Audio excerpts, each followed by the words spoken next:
Fala, gente, bom dia, bom sábado, quem está curtindo aí um bom carnaval. Estou passando aqui hoje para compartilhar com vocês uma dica de livro, né, do autor Amos Oz, Como Curar um Fanático.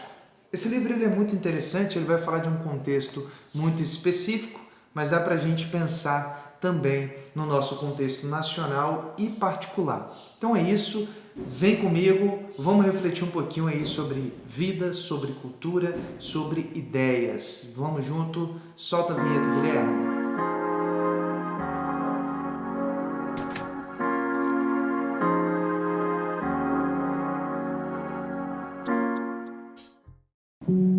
Então, meu povo, tá aí mais um quadro do Valfré Comenta e hoje a gente vai falar sobre uma obra que eu particularmente tenho um apreço muito grande. Já li ela em 2018 e agora eu estou relendo. É um livro lançado em 2018, em 2012 e aqui no Brasil ela foi vinculada pela Companhia das Letras, tá certo? E agora nós temos essa edição aqui, ó. Para quem tiver interesse, o link para acessar o livro está na bio. Bom, como curar um fanático? Qual é o contexto dele? Né? Primeiro, quem tem aí seus 50 anos, 60 anos para baixo, cresceu com uma memória de um conflito, né, que nós temos ali no continente asiático entre Israel e Palestina. Esse conflito ele já dura, né, praticamente 90 anos. Nós estamos a caminho de fazer 90 anos porque ele começou na década de 1940. Isso mesmo. Bom, é uma guerra territorial, é uma guerra de ideias, é uma guerra que alguns dizem serem religiosas, é uma guerra de cultura. Porém, o autor, Amos Oz, nesse livro, Como Curar um Fanático, ele vai ampliar essas discussões e aí é interessante a gente ouvir esse autor porque é um intelectual, um pensador, um romancista, né, do nosso tempo.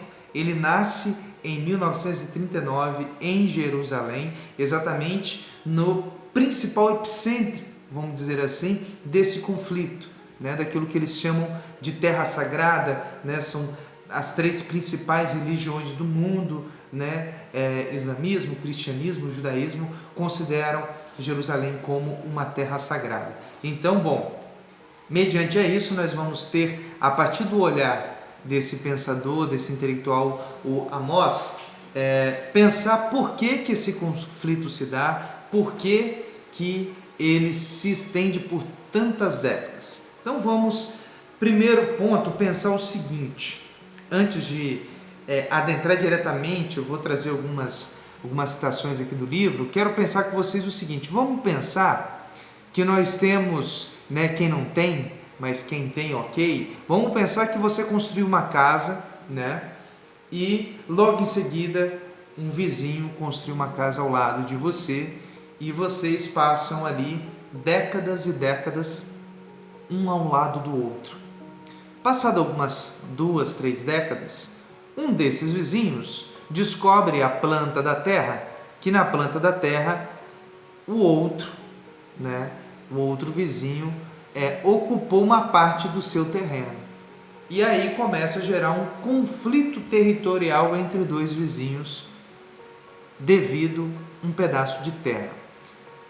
O que se dá? Primeiramente, a gente pode pensar como se consolida um território, como se consolida uma ideia. Para a gente pensar em território, o lugar, a gente também está pensando na memória desse lugar, na cultura desse lugar, nos povos que compõem esse território.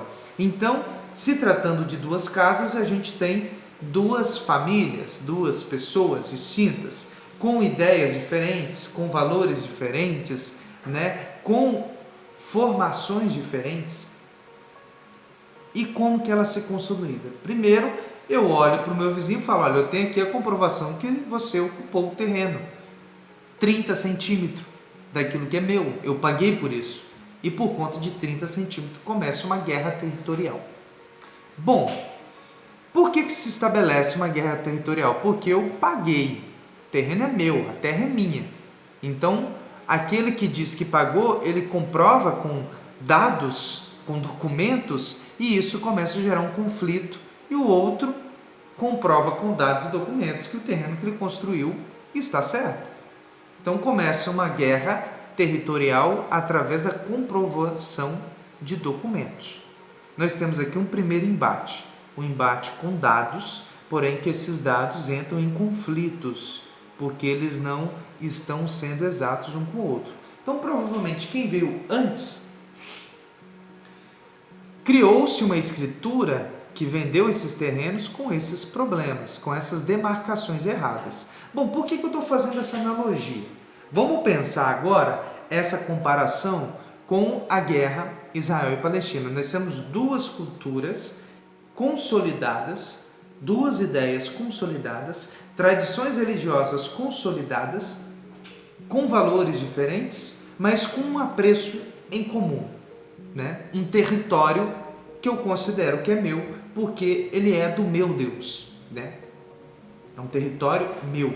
Então começa um embate, primeiro de ideias, primeiro de culturas que estão consolidadas há décadas, séculos na cabeça dessas pessoas, para depois uma guerra física do território. Bom, para Amós, essa guerra ela não é exatamente uma guerra religiosa, ela é uma guerra também da globalização. Por quê?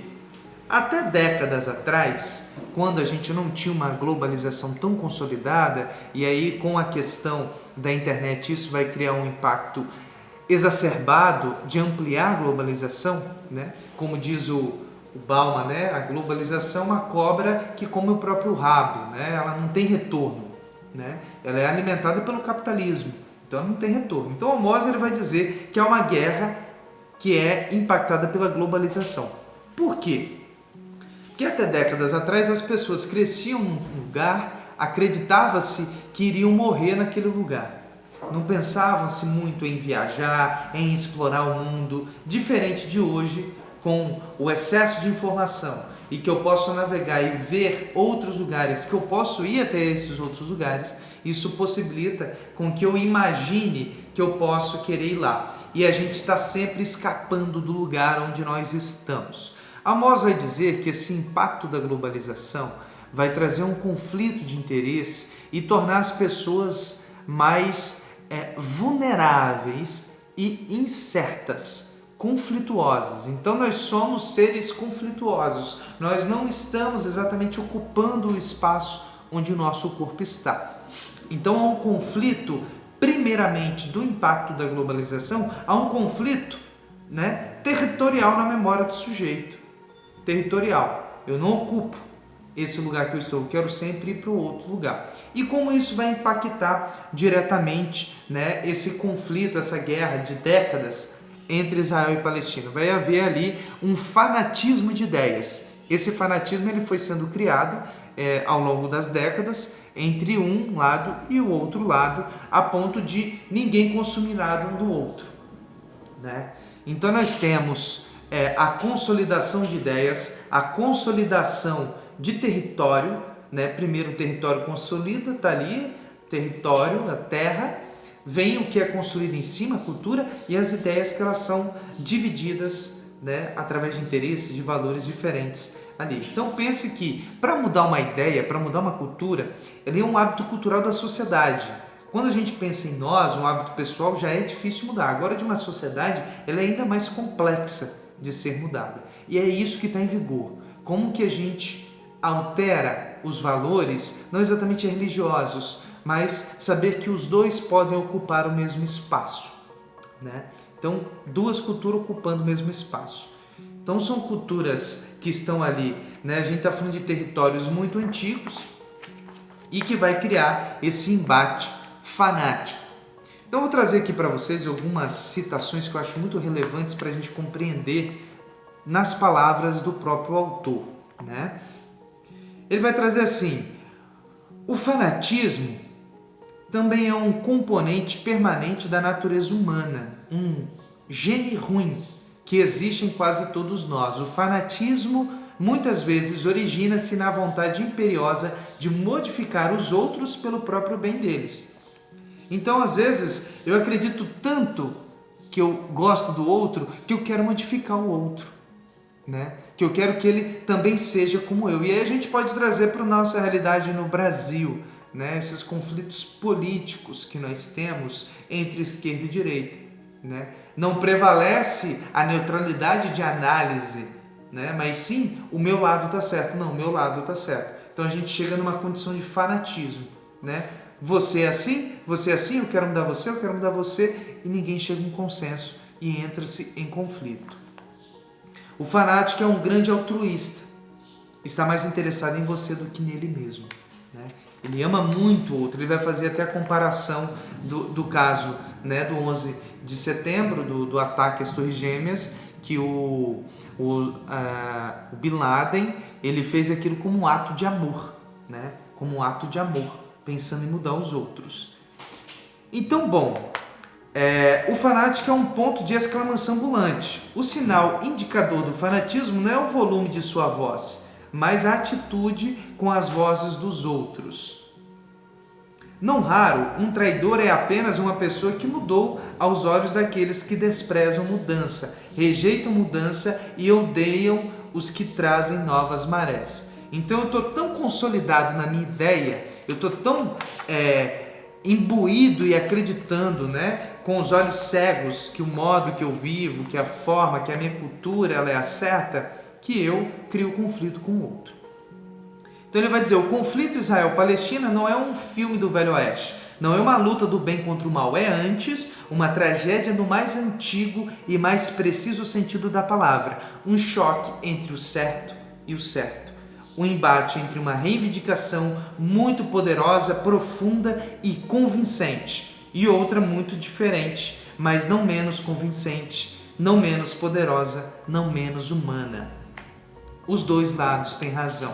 Como entrar em um diálogo? Como chegar em um comum acordo, né? A atual crise no mundo, no Oriente Médio, em Israel-Palestina, não é a respeito dos valores do Islã. Não é sobre a mentalidade dos árabes, como alegam alguns racistas de maneira alguma. É acerca da antiga luta entre fanatismo e pragmatismo, entre fanatismo e pluralismo, entre fanatismo e tolerância. O que está no cerne dessa briga é basicamente, né, o que ele vai tratar aqui do fanatismo, né? As pessoas estão tão fanáticas que elas não querem se permitir a mudar, que elas não aceitam o diferente. O fanatismo é, infelizmente, uma parte onipresente da natureza humana, um gene mau, se preferir. Então ele vai traçar esse diálogo do fanático como aquele que está imbuído, e todos nós estamos munidos de fanatismo. É importante porque está dentro da cultura humana, né? A essência do fanatismo reside no desejo de forçar outras pessoas a mudar. Então, quando eu penso que eu quero mudar o outro, eu já estou imbuído de fanatismo, né? Eu já estou imbuído desse fanatismo que é basicamente querer mudar a forma que o outro vive, a forma que o outro transita aqui no mundo. Por fim, para concluir, ele vai dizer o seguinte: é um embate entre o certo e o certo, entre duas poderosas, muito convincentes reivindicações do mesmo e pequeno país. Não uma guerra religiosa, nem uma guerra de culturas, nem uma discordância entre duas tradições, mas apenas uma disputa imobiliária sobre a quem pertence esta casa. E eu acredito que isso possa ser resolvido. Então ele vai aprofundar. Olha que eu falei que era uma guerra cultural. É muito mais denso do que isso. Não é exatamente uma guerra cultural, né? É uma guerra, uma disputa imobiliária. Então há influências grandemente internacionais em torno disso, né? E ele vai traçar como curar então um fanático, né? Ele vai traçar algumas questões. A literatura é uma delas, né? A leitura é uma delas, o humor é uma delas, a imaginação é uma delas. Ele vai colocar assim, um senso de humor, a capacidade de imaginar o outro, a competência de reconhecer a qualidade peninsular de cada um de nós poderá ser pelo menos uma defesa parcial contra o gene do fanatismo que existe em todos nós. Quando a gente ri de nós mesmos, quando a gente consegue imaginar outras possibilidades, quando a gente reconhece o outro na condição dele, a gente não quer mudar o outro porque a gente acredita que o nosso modo de viver é o melhor, então de algum modo a gente está se afastando do fanatismo. Esse é um primeiro passo. Então, em resumo, o vídeo já estendeu bastante. Fica aí a dica de leitura para vocês dessa obra generosa, fundamental, que a gente vai partir dessa condição de uma guerra entre dois povos numa localidade específica, mas que permite a gente pensar das guerras que também existem de outras maneiras em outros lugares do mundo e também da nossa forma de agir no mundo. É isso, um forte abraço e que possamos tratar e ampliar para que a gente seja menos fanático no nosso modo de agir.